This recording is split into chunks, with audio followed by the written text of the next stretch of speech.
Good morning. About 2:30 a.m. this morning, or around about 3, I received a text from Jesse Jackson Jr. that Reverend Jesse Jackson had passed. And a couple of hours later, Reverend Jackson's son Yusuf called me and put me on speakerphone where I had prayer with the family as they stood around his bed before taking him out to the funeral home. So it has been a very sad day for me, even though we knew he was very ill. When the moment comes, you're not prepared for it. I first met Jesse Jackson when I was 12 years old. I was a boy preacher in the Pentecostal church in Brooklyn, New York, Washington Temple Church of God in Christ. And I'd become enticed with what was going on in activism because I was watching Adam Clayton Powell on television. My mother brought me to Bishop Washington, our pastor, and he said, no, I can put him with some ministers that's involved, and brought me to Reverend William Jones. And they made me the youth director at 13 years old of Operation Breadbasket under the national director, Reverend Jesse Jackson. Reverend Jackson was about 27, I was 13, and ever since then, for 69 years, we bonded. The last time he spoke in New York, he spoke at the House of Justice for us. I can't think of a time that we were not spending time together.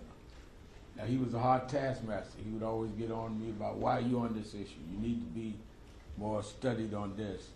But he was one who was more responsible than anyone for teaching me activism. On a personal level, my family and I used to spend every Christmas at the Jackson's house. And the last 2 Christmases took my daughters, one who's with us today, to Chicago. We spent Christmas night at Reverend Jackson's house just 5 weeks ago. And last Christmas, we would feed people at the House of Justice and then go to the airport in the afternoon and fly to be with him. So I will always be able to cherish that I spent his last Christmas with him and spent last days even when he could no longer speak well. What I think on a broader level is Jesse Jackson changed American politics. Jesse Jackson changed the civil rights movement. He was a consequential and transformative figure.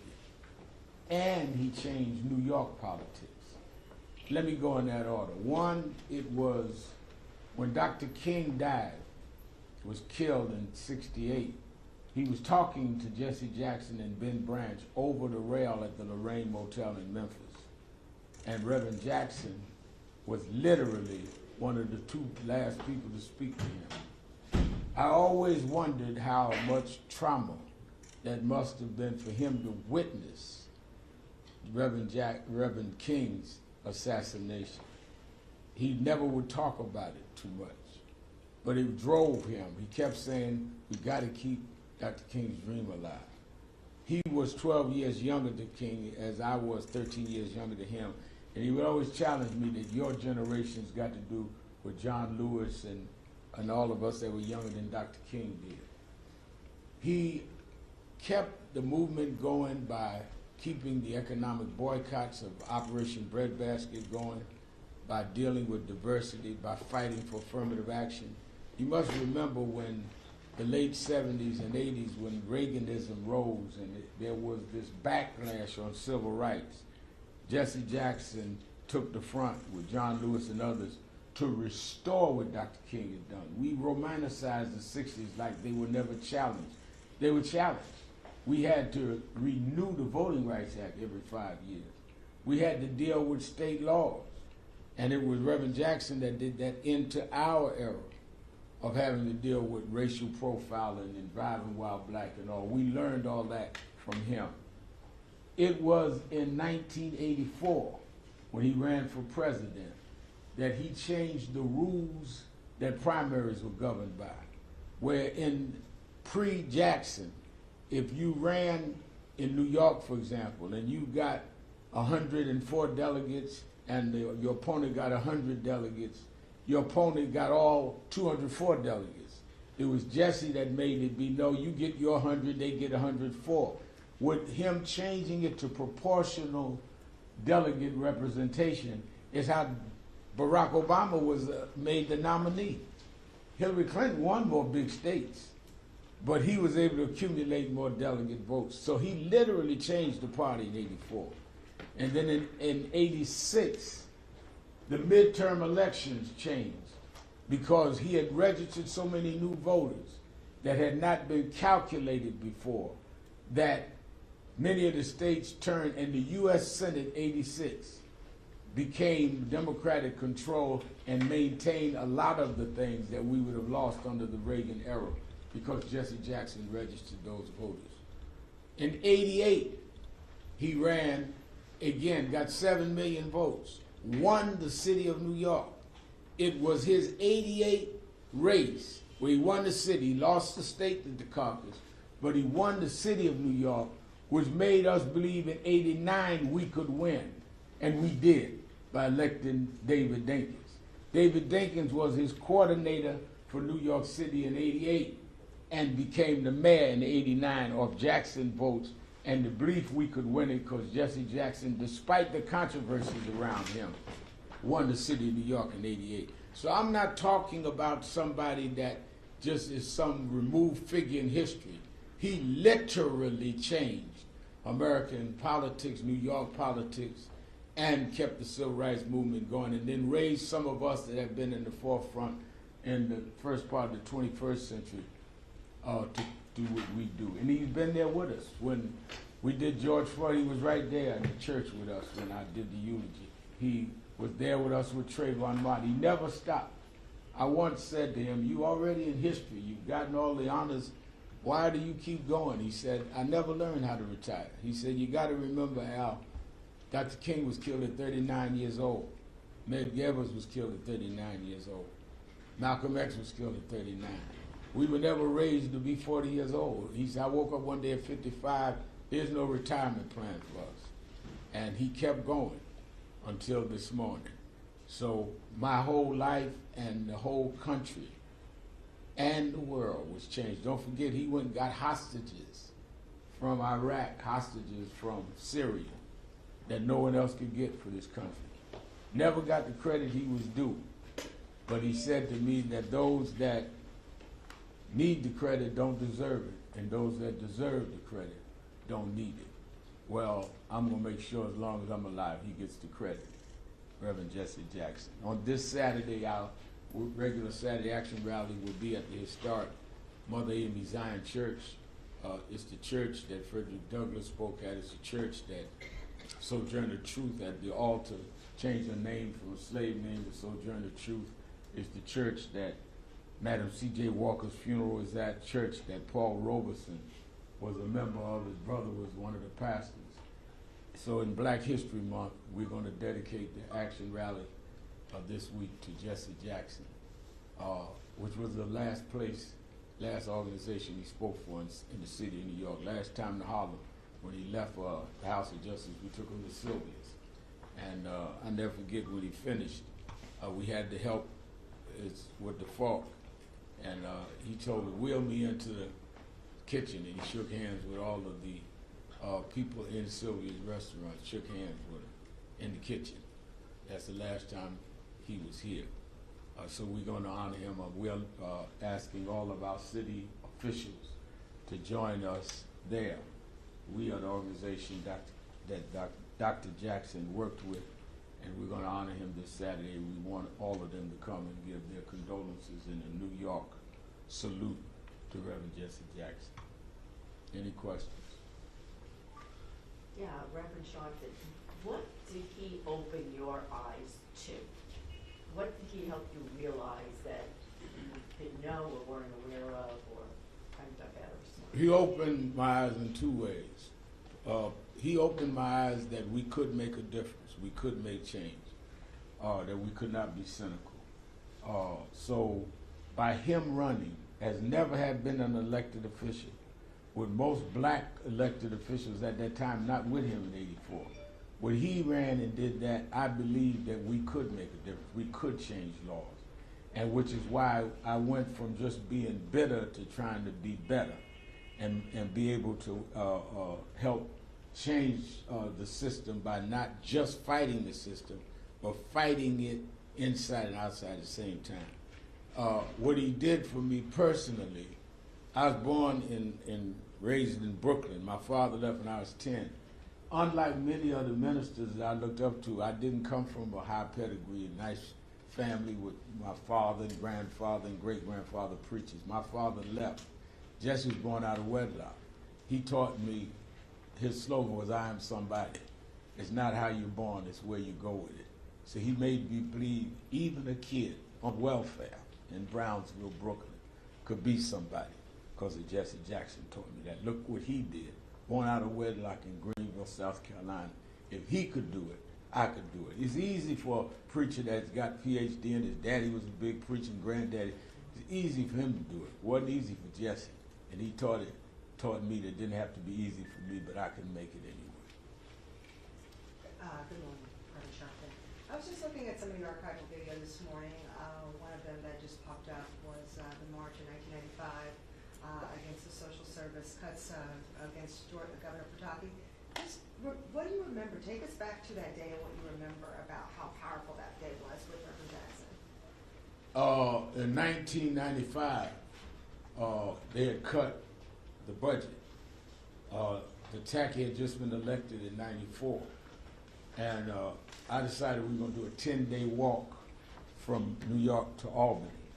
And we started at the Canaan Baptist Church where Wyatt T. Walker was pastored in Dr. King's aide, and we'd walk a mile and a half a day. Reverend Jackson flew in and said, "I'm going to start the march with y'all and finish with y'all." And I said to him, "Oh, you're not doing all 10 days?" He said, "I'm not overweight, you need to walk." So we would laugh about that. And he met us in Albany.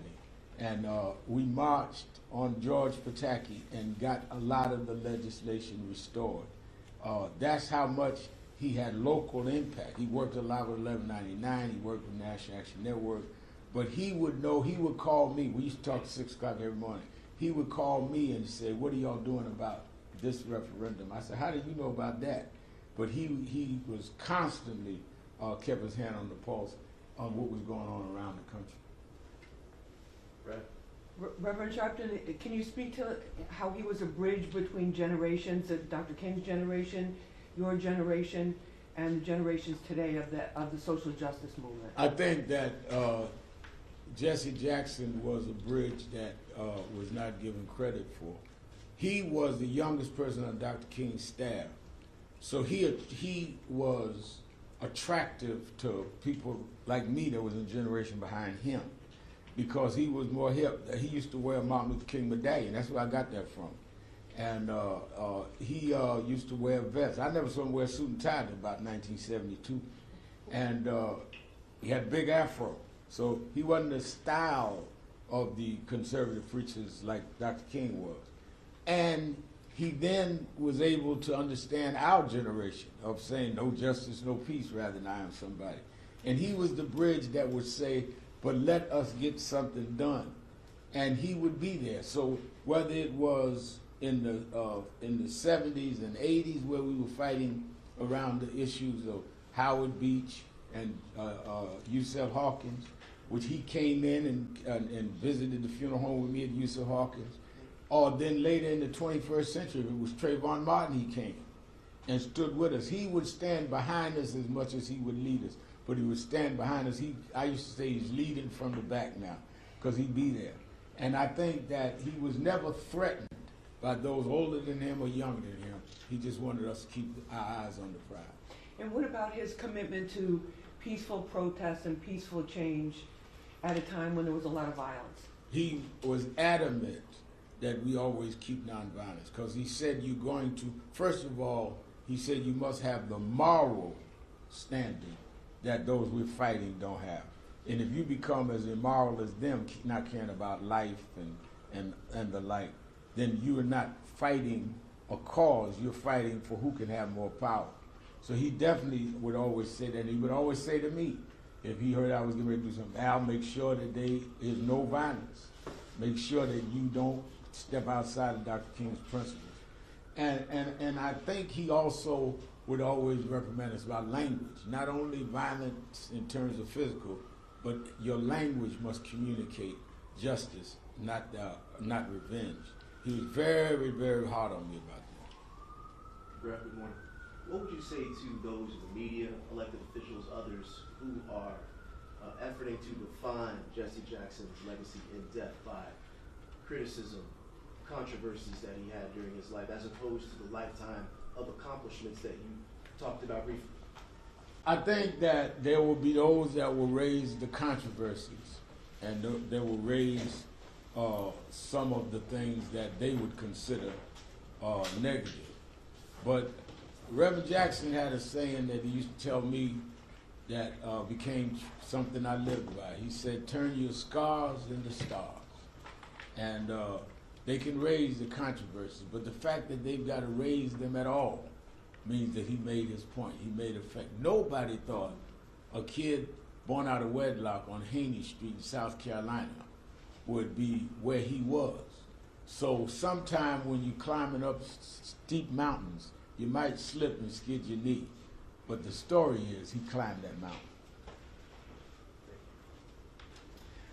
Hi, good morning, and thank you for having us. I wanted to ask if there was anything from the Reverend's legacy you hope the new generation in the Democratic Party, the civil rights movement, heed going forward. I think that what I would hope they heed is that we continue to protect the right to vote, that we protect the Voting Rights Act, and that we protect the economic movements of not having an imbalance where the super rich get richer at the expense of the poor, and that we remain rainbow, multicultural, that we fight for immigration rights and civil rights, that we deal with policing and deal with vice. And I think that he represented that. We cannot take the rainbow out of the movement. We cannot take the nonviolence out, but we must protect the right to vote. Everything Dr. King and Reverend Jackson stood for is at risk right now. Supreme Court is weighing right now Section 2 of the Voting Rights Act. Right now we're seeing what's going on with ICE and deportation. So we have the challenge not to mourn Jesse Jackson, but we need to use our mornings, which is what we're going to do Saturday, to say there must be a movement. He would not want us to have sanctimonious mornings if we weren't going to get up and do the work. Reverend Sharpton, so many speeches over the years, so many important quotes. Which one is the most significant to you, or the most personal in terms of what you remember?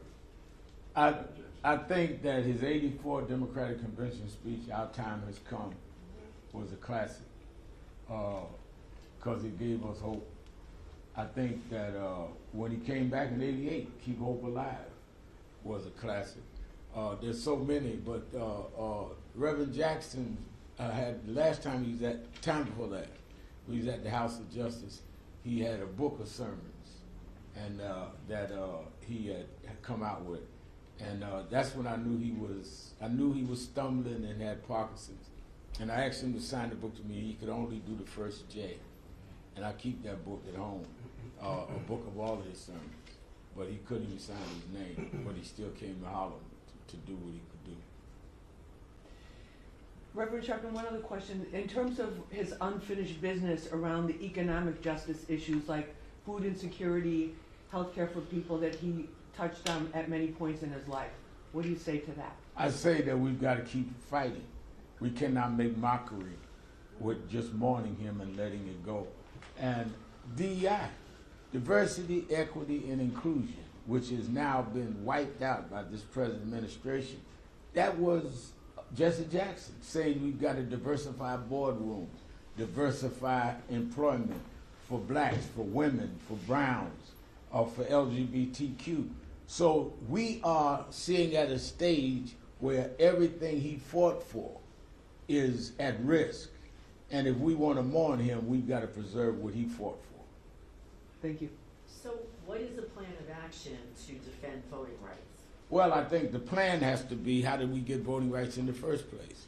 And that is mobilizing, marching, nonviolent protests. But the thing we have that they didn't have in '65, we have enough people in the Senate and the House to re-legislate if we come out and vote.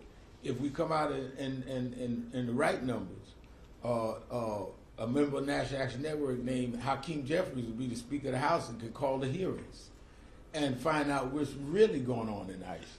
So every time it looks hard to me, I think about how hard it was for Jesse when he was a student leader in North Carolina, how hard it was for Dr. King. We don't have the right to complain. They turned the country upside down, and they didn't even have social media. You know, Dr. King didn't know what a cell phone was, didn't know what TikTok is. We got all of these things to work with. Question is, are we going to work with them? All right, thank you. Thank you so much. Thank you. This is Reverend Malcolm Bird, who pastors the church that we're at on Sunday. He's also COO of National Institute. Thanks, everyone.